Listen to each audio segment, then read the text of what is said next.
Kalau kita belajar doktrin Allah dan sekarang kita sedang menggali hakikat Tuhan atau sifat-sifat Tuhan.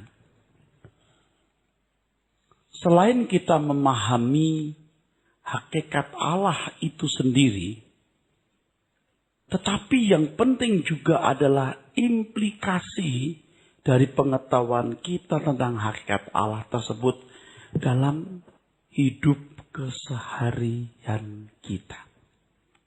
Apa artinya Allah Maha Kuasa? Oke, Allah melindungi, menjaga. Itu implikasi dalam aktivitas keseharian kita. Ketika kita ada dalam ancaman dan bahaya, kita menaruh percaya kepada Tuhan yang Maha Kuasa. Implikasi yang lain, kita harus hidup dalam kedaulatan, ketaatan kepada Tuhan. Ini salah satu contoh ya saudara.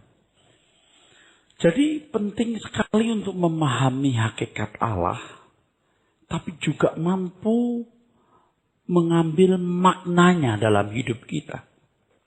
Apa implikasi daripada hakikat Tuhan tersebut untuk hidup keseharian kita? Itu yang penting. Sebab apa artinya kita memahami hakikat Allah kalau tidak menghubungkan, tidak merelasikan dengan hidup kita setiap hari? Memang kedengarannya kurang menarik. Tetapi kalau kita sungguh-sungguh menghargai kebenaran ini, yaitu mengenai hakikat Allah tersebut, dan kita belajar untuk mengaplikasikan dalam hidup kita sebagai implikasi yang konkret dalam hidup keseharian kita, betapa besar dampaknya, saudara. Betapa luar biasa dampaknya.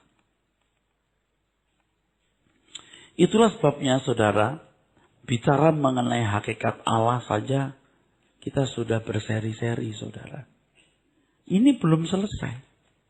Nanti kita bicara mengenai Allah yang tidak terbatas. Apa artinya? Allah yang setia. Apa implikasinya untuk hidup keseharian kita? Itu justru yang penting, saudara. Ya. Nah, sekarang kita bicara mengenai Allah Maha Kasih. Saudara, perhatikan saya. Agar pesan-pesan ini betul-betul menggores, mentato jiwa saudara. Dan kebenaran ini bukan hanya menjadi konsumsi pikiran kita, tapi mengubah hidup kita. Itu yang penting. Kalau kita tidak memiliki perubahan yang berarti, kalau kita tidak mengalami perubahan yang signifikan, apa artinya pengetahuan Alkitab yang kita gali selama berbulan-bulan ini, bahkan sudah mulai tahunan. Nah, kita bicara mengenai Allah Maha Kasih. Saya kira hakikat ini cukup menonjol di antara hakikat yang lain. Apalagi orang-orang Kristen. Kalau bicara mengenai kasih luar biasa, saudara. Kita harus memahami apa isi dari kasih Allah tersebut. Tentu kasih yang dimaksud di sini adalah kasih agape. Kasih yang tidak menuntut balas. Kasih yang tidak melihat kelayakan si penerima kasih. Kasih yang diberikan dengan cuma-cuma, saudaraku. Tapi bukan berarti lalu menjadi murahan. Kasih yang Allah berikan itu menjadi agung, menjadi mulia, menjadi mahal. Perhatikan ini. Ketika Allah memberi yang terbaik yang Allah miliki. Ini mesti dicatat, saudara. Kalau hanya memberi kesehatan, melancarkan rezeki kita, mensukseskan karir kita, membuat studi kita berhasil, dan segala hal yang dipandang baik oleh manusia pada umumnya, itu belumlah kasih yang Allah sediakan. Kasih yang Allah sediakan itu, saudaraku, memuat tindakan Tuhan memberi yang terbaik yang Dia miliki. Memberi yang terbaik yang Allah Bapa miliki. Memberi yang termahal yang Bapa kehendaki. Dan saudara tahu siapa yang diberikan? Dirinya sendiri. Dirinya sendiri. Sebab Tuhan Yesus Kristus itu anak tunggal Bapa. Yang Bapa sangat mengasihi. Saya kira kita mengerti apa artinya mengasihi anak-anak, saudaraku sekalian. Ya. Jadi kalau anak-anak dalam bahaya, orang tua itu rela mempertaruhkan apapun demi anak-anaknya. Anak-anak itu bisa menjadi nyawa kita, saudara. Hidup kita, harta kita, segalanya bagi kita. Dan tidak berlebihan kalau saya mengatakan bahwa Tuhan Yesus itulah harta termahal dari Allah Bapa di surga. Dia memberi yang terdalam, yaitu dirinya sendiri. Yang diwakili oleh putra tunggalnya, Tuhan Yesus Kristus. Ini harga yang tidak bisa dibayar oleh siapapun. Kecuali oleh Allah sendiri yang memberikan putra tunggalnya, yaitu Tuhan Yesus Kristus. Dan Tuhan Yesus Kristus adalah bingkisan, wujud dari kasih Allah yang tiada ternilai itu, saudara. Nah, mestinya kita melihat ini bukan sebagai sesuatu yang murahan, saudara. Oleh karena kita sudah sering mendengar Allah memberi anaknya, Allah memberi anaknya. Sampai kalimat itu menjadi begitu populer, begitu akrab di telinga kita dan menjadi murahan. Saudara dan saya, lebih banyak saya mendengar kalimat itu. Lebih banyak saya membaca kalimat itu, saudara. Karena ada di dalam lingkungan kegiatan rohani ini. Tetapi ketika saya mempersiapkan ini, saudaraku sekalian, luar biasa. Kita kembali merenungkan bahwa Allah telah memberi yang terdalam yang Dia miliki, yaitu dirinya sendiri, yang direpresentasikan oleh Tuhan Yesus Kristus, putra tunggalnya. Ini luar biasa. Jadi saya bersyukur dengan mempersiapkan ini, saya sendiri juga sungguh-sungguh diberkati oleh Tuhan, saudara. Saya diingatkan kembali, saya disentuh kembali oleh kebenaran ini. Kalau Allah memberikan yang terbaik yang Dia miliki, yang terdalam yang ada padanya, lalu apa yang kita lakukan?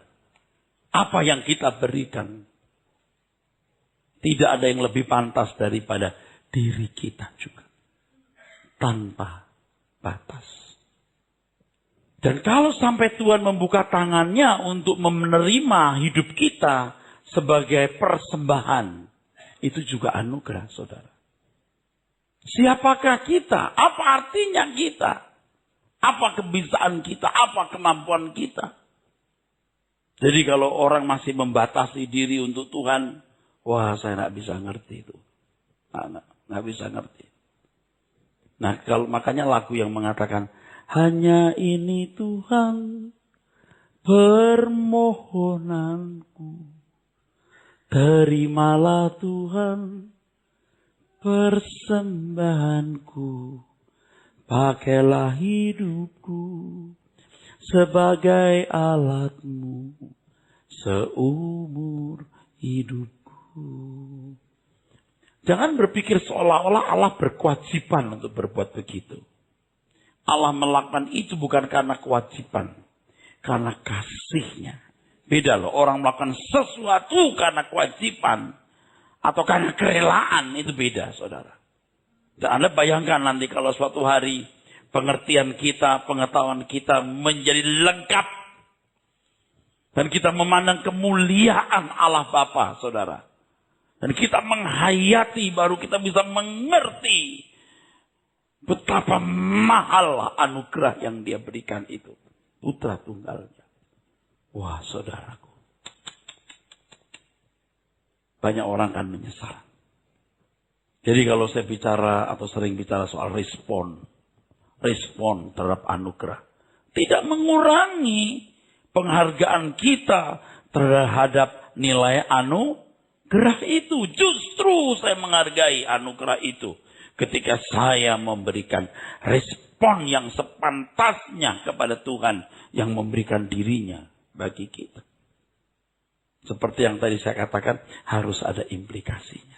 Tapi harus saya beritahukan dulu penjelasan ini, bahwa dia telah memberi dirinya sendiri. Allah Bapa memberi yang terbaik yang ada padanya. Jadi ketika Tuhan Yesus datang ke dunia menjadi bayi kecil melalui darah Maria. Wah, itu dalam tanda kutip itu tragisnya dosa, saudara. Sehingga Allah sendiri yang harus turun. Mestinya ya saudara, sebagai seorang teolog yang tiap hari belajar Alkitab dan mengajar Alkitab, saudara, hal-hal begini sudah saking seringnya dibicarakan jadi imun gitu. Tapi enggak. Setiap kali kita merenungkan hal ini, hati kita tetap bergetar, saudara. Ia memberi dirinya sendiri. Dan saya bersyukur dengan mimpin pendalaman Alkitab ini, saudara. Banyak hal yang Tuhan berikan. Bahkan hal-hal yang kelihatannya sudah biasa kita dengar, biasa kita bicarakan, menjadi tidak biasa. Membuat hati kita terkobar dan terbakar. Dan bersyukur kalau saudara-saudara sekalian menangkap pemberitaan ini. Menangkap suara kebenaran ini, bersyukur. Dan kiranya nurani saudara masih bisa dihidupkan. Saudara mampu menghayati bahwa anugerah Bapa di surga, yaitu Tuhan Yesus Kristus, merupakan perwujudan kasih-Nya. Kasih yang tiada batas. Nah, saudaraku sekalian, itu tadi kasih yang menyelamatkan. Itu kasih yang menyelamatkan. Yang kedua, tentu kasih yang menyelamatkan juga. Tetapi saya memberikan satu sebutan, kasih yang mendewasakan. Tidak ada kasih yang menyelamatkan tanpa pendewasaan. Atau sebaliknya. Orang tua kalau mengasihi anak, bukan hanya memuaskan, mengenyangkan keinginan anak. Membuat ia senang. Tapi juga mendewasakan. Nah, yang ini harus dipahami, saudaraku. Nah, kalau saudara melihat banyak komunitas Kristen yang hanya memuji kasih Tuhan, kebaikan Tuhan, berkat-Nya, ia mengabaikan, saudara. Dia melupakan kasih yang mendewasakan. Sebab pemberian anak tunggalnya sia-sia kalau orang yang menerima anugerah itu tidak bertumbuh dewasa. Ingat, ia memberi kuasa supaya kita menjadi anak-anak Allah. Keselamatan adalah usaha Tuhan mengembalikan manusia kepada rancangannya. Dan kita semua ini orang yang harus punya perasaan krisis. Sebagai bukti dari penghargaan kita terhadap kasih Bapa. Kita harus bertumbuh dewasa. Seperti Kristus, putra tunggalnya. Ketaatan seperti Tuhan Yesus, saudaraku. Kebenaran, kesucian seperti Tuhan Yesus. Tidak bisa, tidak. Kalau tadi saya mengatakan Allah memberi yang terdalam yang Dia miliki, yang termahal yang Dia miliki, Tuhan Yesus Kristus. Lalu kita juga memberi yang termahal yang kita miliki untuk Tuhan. Lalu wujud apakah tindakan yang kita mau lakukan, saudara sekalian, untuk menunjukkan kasih kita kepada Tuhan. Itu bukan buru-buru jadi pendeta atau aktivis atau melayani kegiatan gereja, bukan. Tetapi memberi diri didewasakan. Memberi diri didewasakan, saudara. Jangan buru-buru mengambil bagian dalam pelayanan. Tenaga saudara, uang saudara, waktu saudara, bukanlah sesuatu yang penting jikalau kita belum didewasakan. Nah, pendewasaan ini tidak bisa cepat. Nah, kalau bisa cepat, bagus saudara ya. Kalau bisa dalam sekejap kita dewasa, kita tidak capek. Tuhan buat sulapan, jebret ya. Dari piye langsung terbang. Nah, bisa. lewat tahapan-tahapan yang ketat. Kalau dikatakan dalam firman Tuhan menghajar, dalam teks aslinya disebut memukul berulang-ulang. Ibrani 12. Ayat yang kelima kita mulai. Itu artinya memukul berulang-ulang. Saudara jangan merasa sudah jadi anak Tuhan loh. Kalau Anda masih anak yang belum sah, belum jadi huios. Ibrani pasal 12 ayat 5 dimulai. Demikianlah firman Tuhan. Dan sudah lupakah kamu akan nasihat yang berbicara kepada kamu seperti kepada anak-anak? Hai anakku, janganlah anggap enteng didikan Tuhan. Dan janganlah putus asa apabila engkau diperingatkannya. Karena Tuhan menghajar orang yang dikasihinya. Dan ia menyesah orang yang diakuinya sebagai anak. Terus? Jika kamu harus menanggung ganjaran, Allah memperlakukan kamu seperti anak. Di manakah terdapat anak yang tidak dihajar oleh ayahnya? Tetapi jikalau kamu bebas dari ganjaran yang harus diderita setiap orang, maka kamu bukanlah anak, tetapi anak-anak gampang. Oke, stop dulu.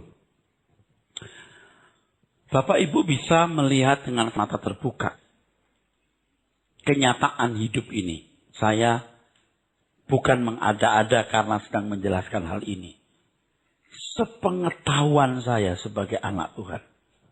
Tentu dari hasil apa yang saya amati dalam Alkitab.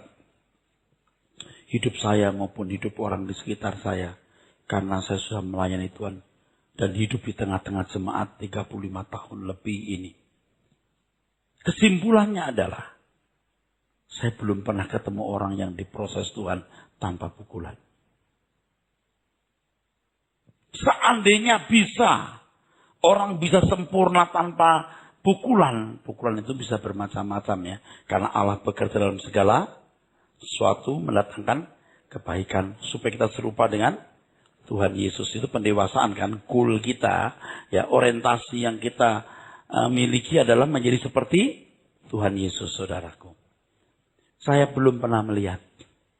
Dan saya sempat berpikir, bisa enggak ya orang itu sempurna tanpa dipukul?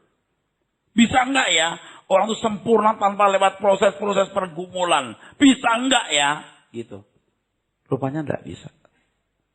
Nah kalau kita mau menerima kasih Allah yang lengkap dan utuh. Bukan hanya kasih yang menyelamatkan dalam artian Tuhan Yesus. Injil yang Allah sediakan. Tapi juga proses pendewasaan yang kita harus juga alami di dalamnya, saudaraku. Jadi kalau orang menolak pendewasaan itu, menolak proses itu, dia menolak kasih itu. Amin. Amin, saudara. Nah sekarang saudara bayangkan kalau kita selama ini diajar oleh pengajar tertentu ya. Bahwa kalau Allah itu baik berarti memberkati. Kalau Allah itu baik menolong kita dari masalah. Kalau Tuhan Allah itu baik menyembuhkan penyakit kita. Kalau Allah baik mengabulkan doa kita. Coba. Anda bisa ngerti nggak penyimpangan yang tanpa disadari ini? Kelihatannya tidak menyalahi, saudara. Itu menyalahi. Bayangkan kalau anak-anak hanya kita didik, main-main, diberi mainan, jalan-jalan ke Ancol, ke dunia fantasi atau studio. Tapi tidak pernah kenal sekolah, tidak pernah bangun pagi, tidak pernah ngerjain PR, tidak pernah kursus. Jadi apa, saudara? Nah Tuhan akan mewariskan kerajaannya bagi kita bersama-sama dengan Tuhan Yesus. Dia memberi yang terbaik putra tunggalnya dan memberi saudara-saudara bagi Yesus. Dan kita menjadi saudara bagi Yesus di dalam kerajaannya. Luar biasa. Dia menjadi yang sulung di antara banyak saudara kita, saudara-saudaranya. Tentu kita yang diproses. Coba kita nanti balik ke Ibrani ya. Sekarang Roma 8:17 dulu. Bapak Ibu. Kalau sampai Tuhan turun tangan Bapak di surga. Membentuk, memproses kita. Aduh itu luar biasa saudara. Jangan hanya tertuju pada status Yesus sebagai Tuhan dan Juru Selamat. Tapi juga proses yang diadakan Allah Bapa dalam hidup kita. Orang kan cukup puas dengan menerima Yesus sebagai Tuhan dan Juru Selamat. Ia mengakui statusnya itu. Nggak cukup, saudaraku.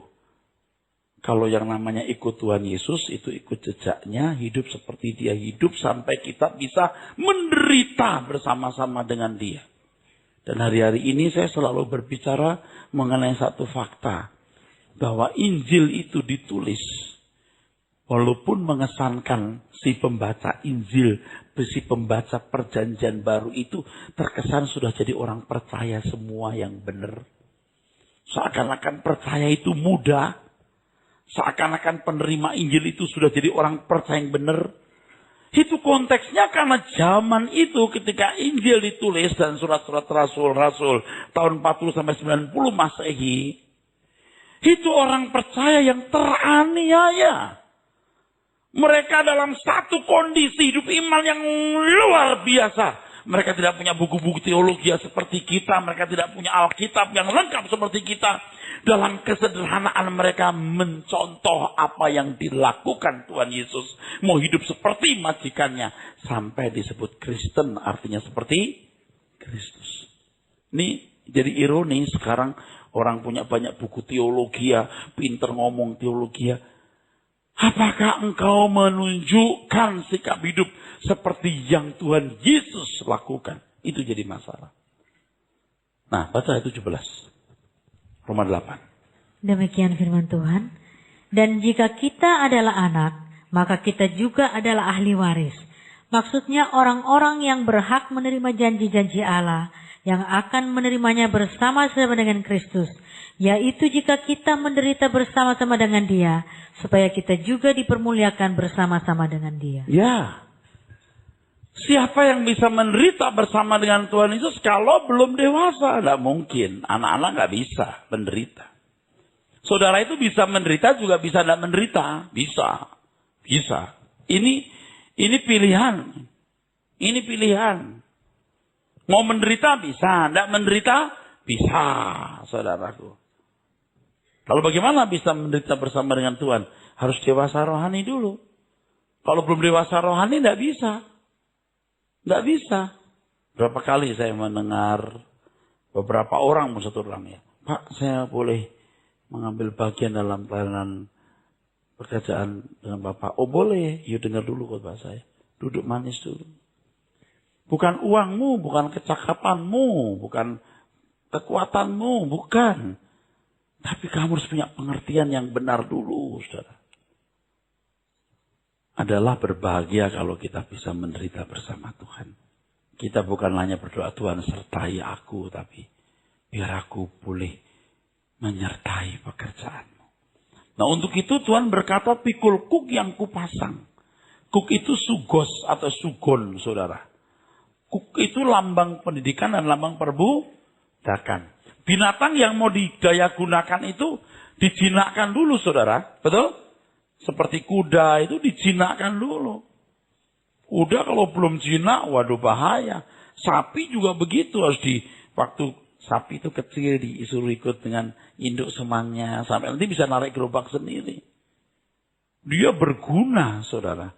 Bisa didaya gunakan. Maka dijinakkan dulu. Kalau watak kita, karakter kita belum jinak, ya susah, saudara.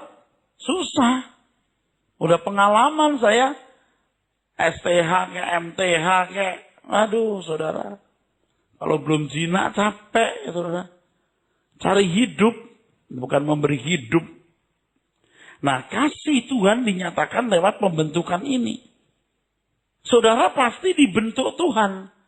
Nah, semua peristiwa yang terjadi dalam hidup saudara itu cara Tuhan menyempurnakan saudara. Itu berkat.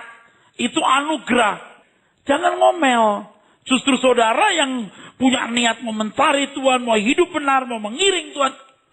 Kenapa harus ngalamin begini? Kenapa harus ngalamin begini? Itu proses. Pasti itu membuat saudara sempurna. Jangan meratapi keadaan. Kalau Anda sudah meratapi keadaan, nggak jadi. Kenapa terjadi begini, Tuhan? Oh, seandainya nggak begini, jadi begini ya, Tuhan. Kenapa mesti begini? Nah, susah udah.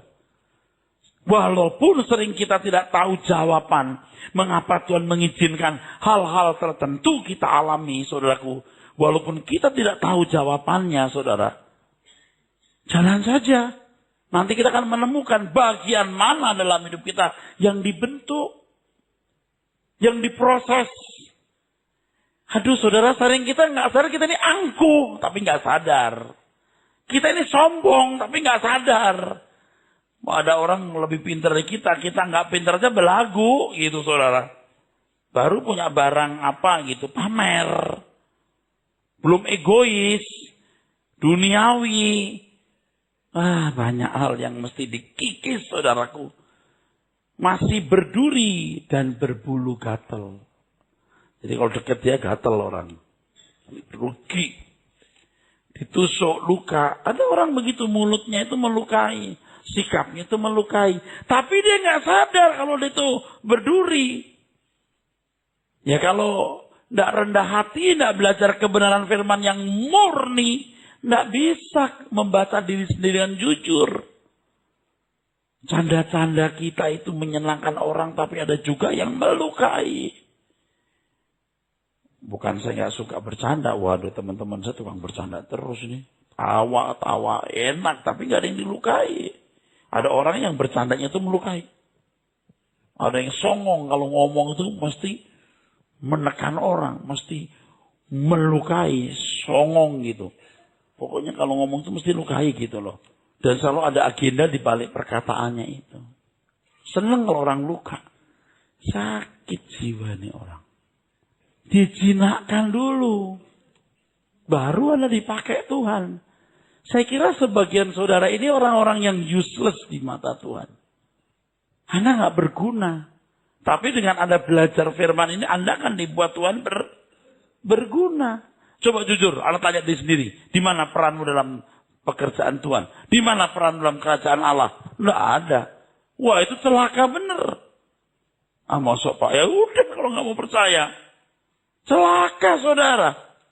Biar kita diproses Tuhan, dijinakkan Tuhan. Dilembutkan hati kita, saudara. Lewat semua peristiwa. Jadi makin sakit itu makin dalam fondasi, saudara. Kalau mau bangun hotel Mandarin ya mesti puluhan meter fondasinya. Nah kalau mau bikin warteg 1,5 meter.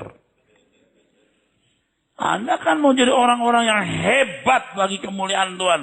Mesti digarap Tuhan.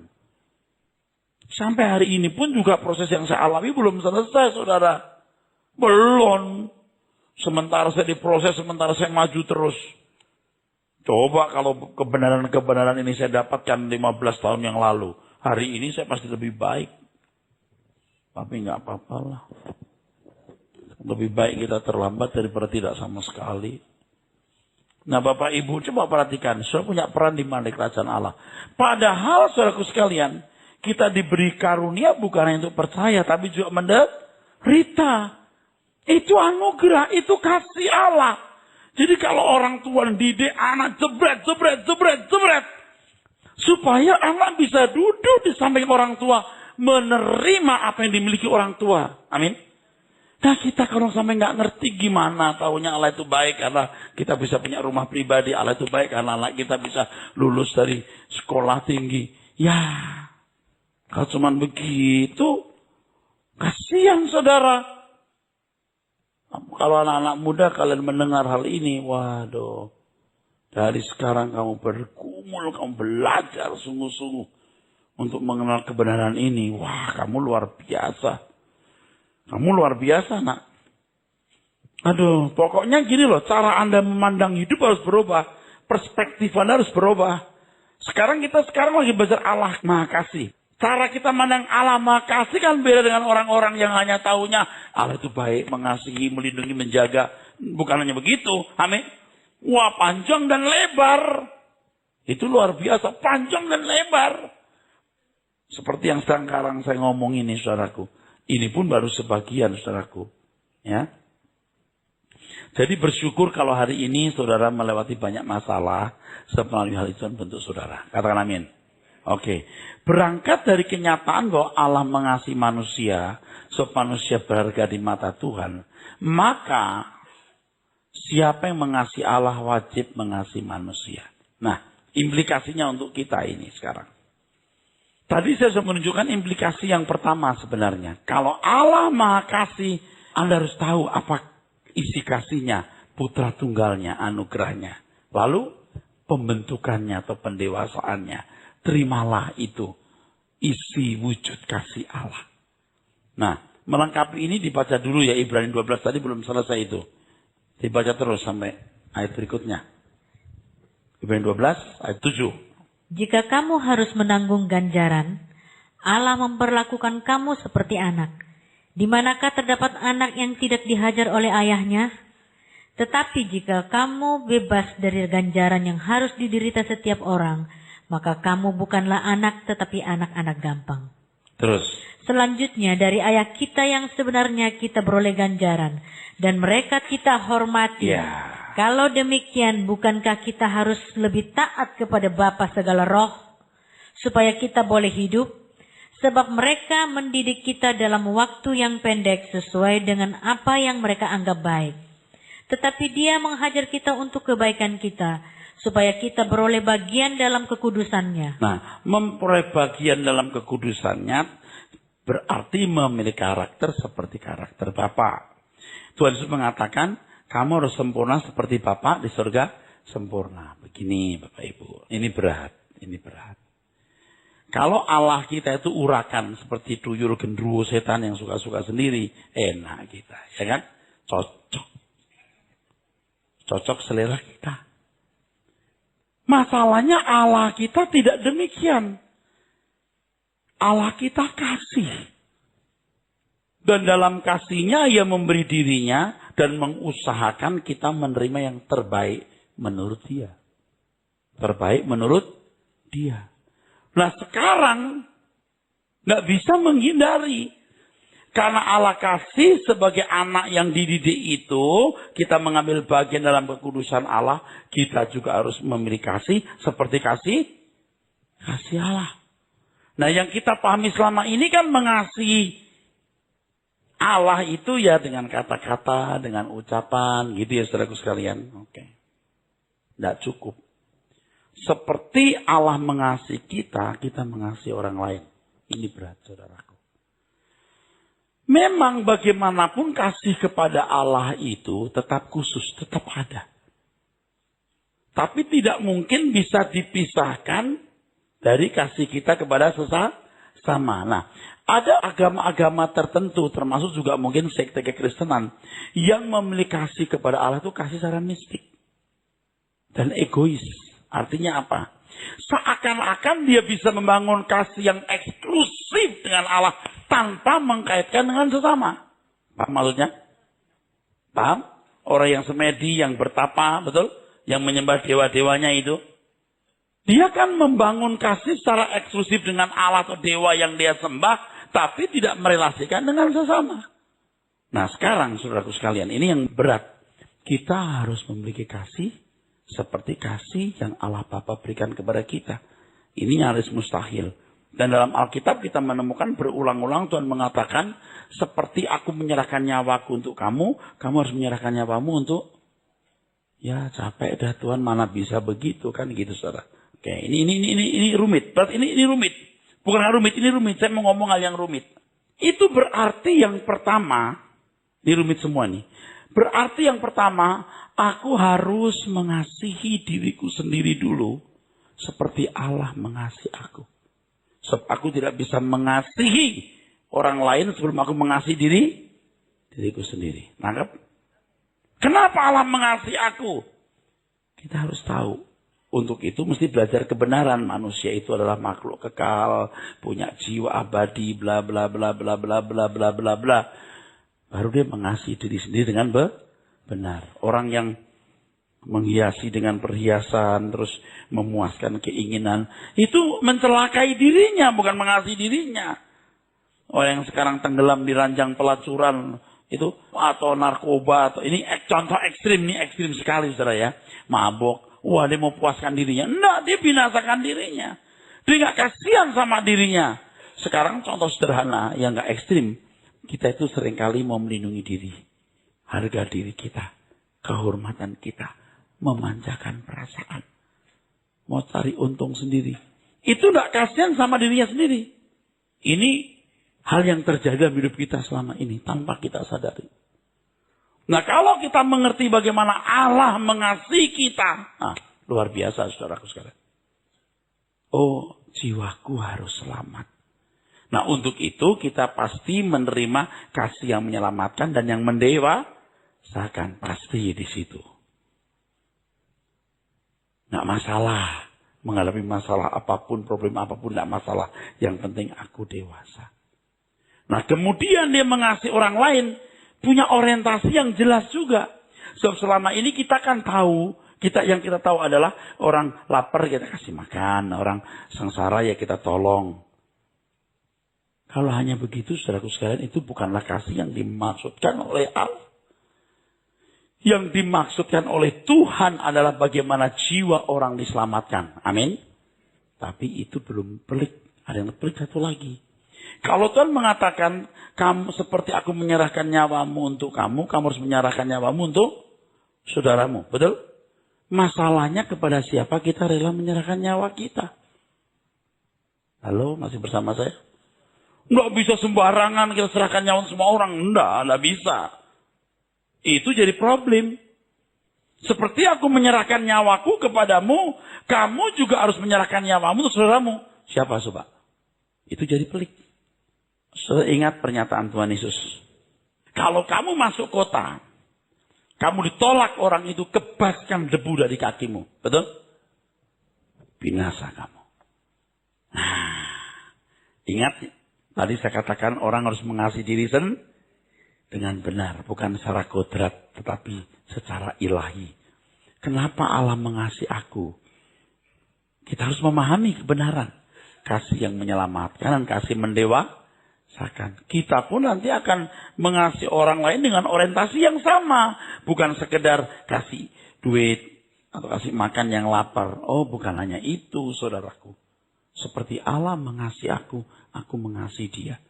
Sampai nyawaku serahkan.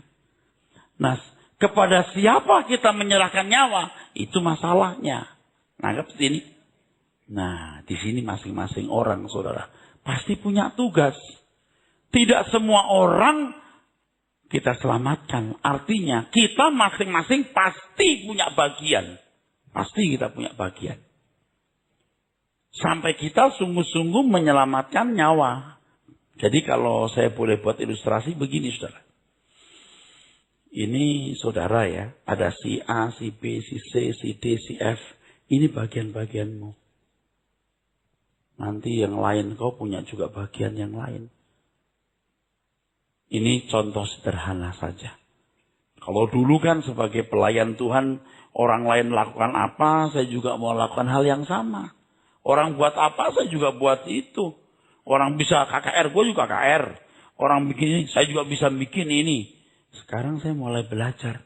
Nggak bisa. Aku harus menemukan bagianku. Dan ketika aku menemukan bagianku apa? Nah, jangankan duitku, nyawaku pun ku taruh di sini. Kalau kita main sembarang taruh nyawa, taruh duit. Bisa wasting. Bisa sia-sia. Saya harus menemukan tempatku di mana, dan ketika aku menemukan tempatku untuk mengabdi kepada Tuhan, ku serahkan apapun yang ku miliki, bahkan nyawa. Nah, seperti Tuhan memberi yang terdalam, yaitu anak tunggalnya, kita memberi diri kita tanpa batas kepada Tuhan. Dan kalau sampai kita diperkenan memberikan hidup kita tanpa batas bagi Tuhan, itu kehormatan, saudara. Tapi kalau ngomong begini untuk zaman kini, kuno, ya kan? Siapa yang mau mendengar? Tuhan gak kelihatan. Lalu orang yang melakukan hal itu juga kadang-kadang, bukan kadang-kadang, faktanya seringkali, bukan kadang-kadang, seringkali sama dengan orang yang tidak memberikan segenap hidupnya buat Tuhan. Lalu kita yang memberikan segenap hidup tanpa batas, bisa-bisa dalam hati kita mengatakan, aduh, gue capek-capek begini, gue dapat apa ya? Bedanya apa sih? Ada nggak usah capek-capek lah, biasa-biasa saja. Hah, bahaya. Padahal kalau kita sudah menemukan di mana tempat kita harus mengabdi, Jangankan waktu, tenaga, uang kita, nyawa kita pun kita taruh. Di sini baru kita jadi musketeer Tuhan. Hulu balangnya Tuhan. Pengawalnya Tuhan. Itu anugerah Tuhan yang luar biasa. Tapi ingat ya, dijinakkan dulu, didewasakan dulu. Makanya anak-anak muda ini ya, yang dengar ngomongan saya ini, kamu belajar dulu, nak. Nanti kamu menemukan tempatmu. Dan orang-orang yang mempertaruhkan hidupnya tanpa batas ini, yang membalas kebaikan Tuhan, yang memberi yang terdalam itu, nggak banyak. Nggak banyak. Nggak banyak. Sangat sedikit. Bahkan kalau mau jujur ngomong, nyaris nggak ada. Tapi kalau saudara dapat anugerah ini, kamu bukan hanya dikaruniai untuk percaya, tapi juga dikaruniai menderita bagi Kristus. Wah, itu bagus. Itu luar biasa. Jadi tanpa batas kita rela berikan hidup kita buat Tuhan. Di situ kita baru bisa mengerti apa artinya baik aku makan atau minum atau melakukan sesuatu yang lain. Lakukan semua untuk kemuliaan Tuhan. Itu anugerah, saudara. Karena Allah kasih, itulah konsekuensinya. Itulah implikasinya yang konkret dalam hidup kita. Tidak bisa enggak. Anda harus kehilangan hidup seperti Bapa di surga memberikan dirinya. Amin.